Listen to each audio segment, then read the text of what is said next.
wonder if the younger people even remember this. The Squeegee Man. Well, don't fear the Squeegee Man, says the New York Times editorial board. A new piece. Time says both mayoral candidates, Republican Joe Lhota and the Democrat Bill de Blasio, are too focused on the past rather than the future. Here's a quote. The race is awash in anti-nostalgia, much of it coming from the critics of Mr. de Blasio, who see his distinctly liberal campaign as a throwback to the worst of times in the 70s and 80s when a string of Democratic mayors presided over a crime-ridden, crumbling, and alienated metropolis. Conservatives' theme is that the city is stable and safe today only because of the strong hands of Rudy Giuliani and Michael Bloomberg, and the disaster right around the corner in the form of squeegee men and vagrants, crack houses, and near bankruptcy. So, two questions. Are the candidates too focused on the past, and are we in danger of sliding back to the gritty 70s and 80s? And you certainly saw that, Dominic, even in the beginnings of the Lhota campaign against de Blasio. An out-of-touch liberal might as well be socialist here who wants to go back to, the Dinkins and before days of when Times Square wasn't an amusement park. Well, Richard, or a different kind of amusement park. I have to say this. Whenever there's an editorial like this, comparable to this, that's a good day for the Lhota campaign and not a good day for the de Blasio campaign. Whenever those themes are talked upon, that's a home run for Joe Lhota. Now, there are some people that frankly are worried. I'm worried. As a New Yorker, might we go back? And I remember, I don't know about the rest of you guys, I might get in trouble with Richard on this one, but I remember being parked at 57th and 12th and squeegee men rushing to my window, and I didn't want them, near my window. So that we're looking at a shot of it there, that's a real concern for many New Yorkers. Now, that's not to imply that that's what's going to happen if you elect a Democrat. That's nonsense. But de Blasio's got to be careful. The tone of it has been class warfare, and that is that, hey, de Blasio wants to go after the millionaires/billionaires, and Bloomberg, as he goes out the door, says the best thing for New York would be if more of those Russian oligarchs would come in and pay for all the services. De Blasio is very clear. You can make up stuff about what he might have said or done, as I'm sure we're going to hear in a moment, but that's not what he's saying. What he's saying is that income inequality is the great enemy of the city, the state, and the nation. And he's right. Now, what can you do about that becomes a complicated and difficult set of choices. But the notion that somehow Bill de Blasio stands for street crime, it belongs with the New York Post, Joe Lhota, and?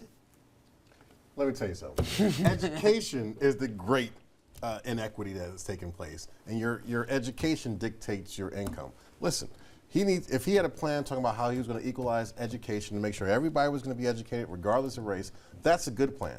Here's a bad plan. I'm going to tax the wealthy and redistribute wealth. That's a terrible plan. That's not a plan that is going to get to New York to where it needs to be. He's not going to redistribute. He's going to put That's it what into exactly what he's talking about. You can't have it both ways. Oh. You want pre-K? Pay for it. Pre-K? Just pre-K? That's just pre-K? That's not going to help. Keep singing that song. Mitt Romney got 20% of the vote in New York City. To me, there's another angle to this. What's the point of Mitt Romney getting 20%? Because he was all about Barack Obama wants to redistribute your wealth. That argument isn't going to wash in this election. It's not going to wash in New York City. That's totally different. This is local politics versus national politics. You can't compare the two. Is it a different argument against the 1% in New York than it is nationally, which is there's a perception that with the taxes and all the service fees and everything else, that the 1% does pay their fair share? I think you saw the blowback against that in the Democratic primary, where clearly a majority of the voting Democrats out there think that the 1% have had it way too well in the last few years under as the Bloomberg. sitting liberal at the table, since the rest, well, nah. Let me make it the point. The point here isn't to sock the liberals, the rich, and the 1%. It's to return to a time when there wasn't this kind of income inequality. So be more specific. If de Blasio called upon the esteemed Mr. Brodsky and said, what additional cost should we attach to the high income earners? Stop the corporate giveaways. Stop the subsidies to Yankee Stadium and to the Barclays stuff. Well, you asked me a question. I did. You got to accept the answer. The property tax system has been twisted so that wealthy property owners are getting big tax breaks and homeowners aren't. There's a plenty you can do. But the goal here isn't to hurt anybody. The goal is to return to the great days of Dwight Eisenhower, when the economy was in great shape and people were paying 90% of the marginal tax rate. Can I just make one more point about this? Can we replay the video of the shots of the Squeegee Man again? Because there's another underlying part of this argument that I find appalling and I don't think has been addressed. Can we show the pictures again of the Squeegee Men? Yeah, they're queuing it up. So Okay. What do all of these people have in common?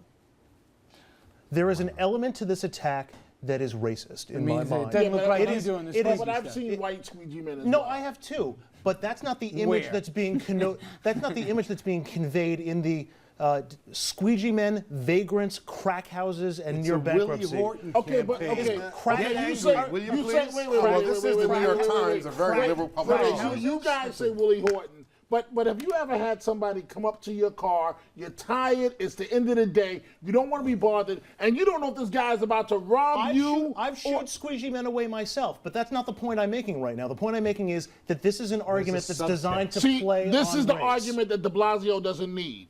The longer this type of argument goes on, the closer the election will Apparently be. this segment is over. Is that?